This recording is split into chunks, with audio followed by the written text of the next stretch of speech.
When no one is prepared to enter into worship, then the worship leader has to try and convince them to, but you can't.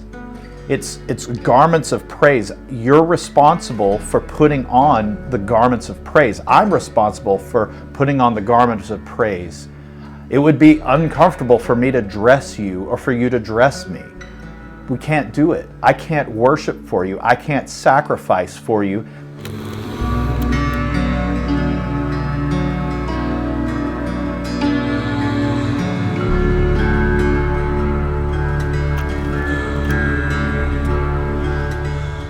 In Revelation chapter 4 and 5, John has this amazing encounter in the throne room of God. He sees lots of things taking place. And I want to point out one really specific little thing here. Revelation chapter 5, verse 8. When he had taken the book, the 4 living creatures and the 24 elders fell down before the Lamb, each one holding a harp and golden bowls full of incense, which are the prayers of the saints. There's these 4 creatures called the seraphim, and there are 24 elders that are around the throne of God all the time. And in this one instance, they fall down, and what they're holding is a harp and golden bowls full of incense, which are the prayers of the saints.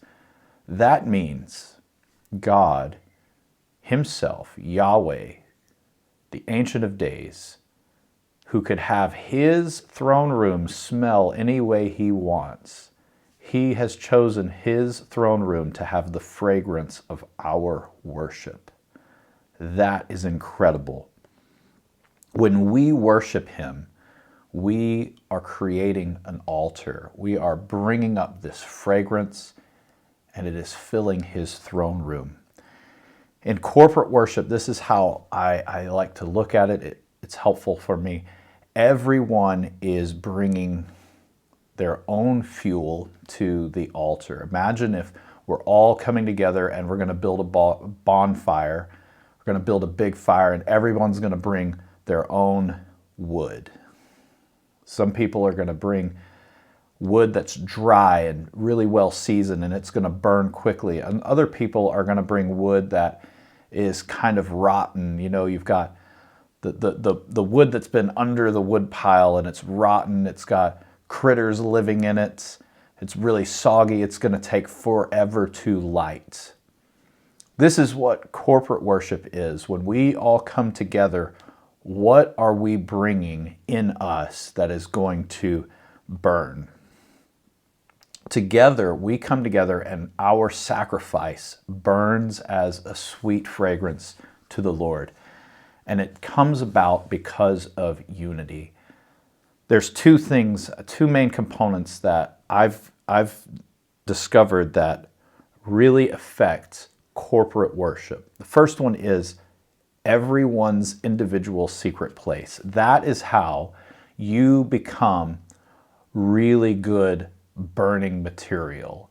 If you are worshiping the Lord throughout the week in your own secret place, then when we come together and worship, you're bringing the most flammable material possible in you. You're already on fire for him. We're just going to burn together. But there's another component, and this is really important, the choice of participating in corporate worship. Everyone has to choose to. There are people who come and it takes forever for them. They're not sure how to worship in a group setting, right? And there's lots of reasons why they might not be. Why do we not want to enter in sometimes? There could be offense, there could be isolation, there could be independence, a fear of man, and really all of those things are creating this disunity where we don't want to worship together, or it takes a long time for us to be comfortable to enter in. Fear of man is a huge one. If you're thinking about what do other people think of me if I cry, if I raise my hands, if I'm the first one to do that, what's everyone going to think of me? But that has to be broken off. And the only way to do that is to have it set in your heart that we are going to worship together. I am going to pursue the Lord in the presence of other people. When no one is prepared to enter into worship, it becomes more difficult. If you've been in the church for very long, then you know the difference between when everyone is, it's easy to enter in and everyone is pursuing the Lord versus there's kind of this like almost an invisible wall keeping us from the presence of the Lord. And a lot of that has to do with either one, most people are not worshiping on their own, or the other, they're not choosing to enter in. But it feels like work, and it shouldn't, because he's in the room with you. He's already in the room with you. And then what can happen is there's an unreasonable amount of pressure that gets put on the worship leader. Like the worship leader has to create the environment where everybody is comfortable entering in. That's not what their role ever was in the scripture. It was just to lead them. But everyone was obedient. Everyone did the thing that they were instructed to do, whether it was playing a trumpet or singing or shouting or marching. Everyone did it, and the worship leader was kind of the organizer of that. But when no one is prepared to enter into worship, then the worship leader has to try and convince them to, but you can't. It's garments of praise. You're responsible for putting on the garments of praise. I'm responsible for putting on the garments of praise. It would be uncomfortable for me to dress you or for you to dress me. We can't do it. I can't worship for you. I can't sacrifice for you. That's kind of alludes to like the old covenant, but it's not even fully accurate because people still brought their own sacrifice to the priest. The priest just gave the offering and set it on fire. But everyone has to bring their own praise to the Lord.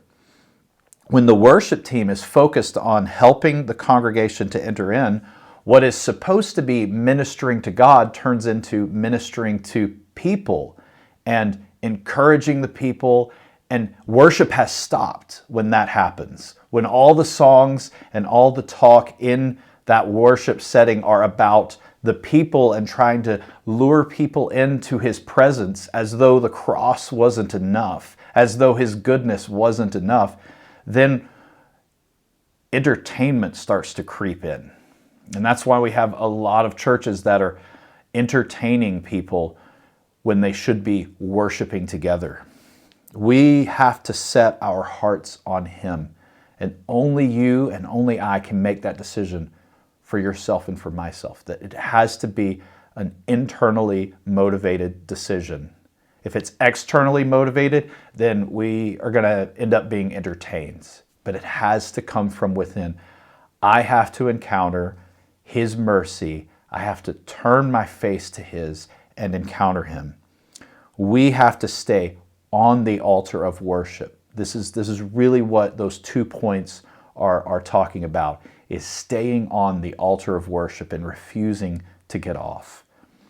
I need to be convinced to worship. Let me rephrase that. I don't need to be convinced to worship him. If I need someone to convince me to worship him, that'd be like I need someone to convince me to talk with my wife. No, I just do it because I love her. I spend time with her. And that is my prayer for you, that you will move forward even more in your pursuit of him in the secret place and in the corporate setting. Go ahead and listen to Refiner by Maverick City Music. I hope you're blessed and I hope you burn a little bit hotter for him this week.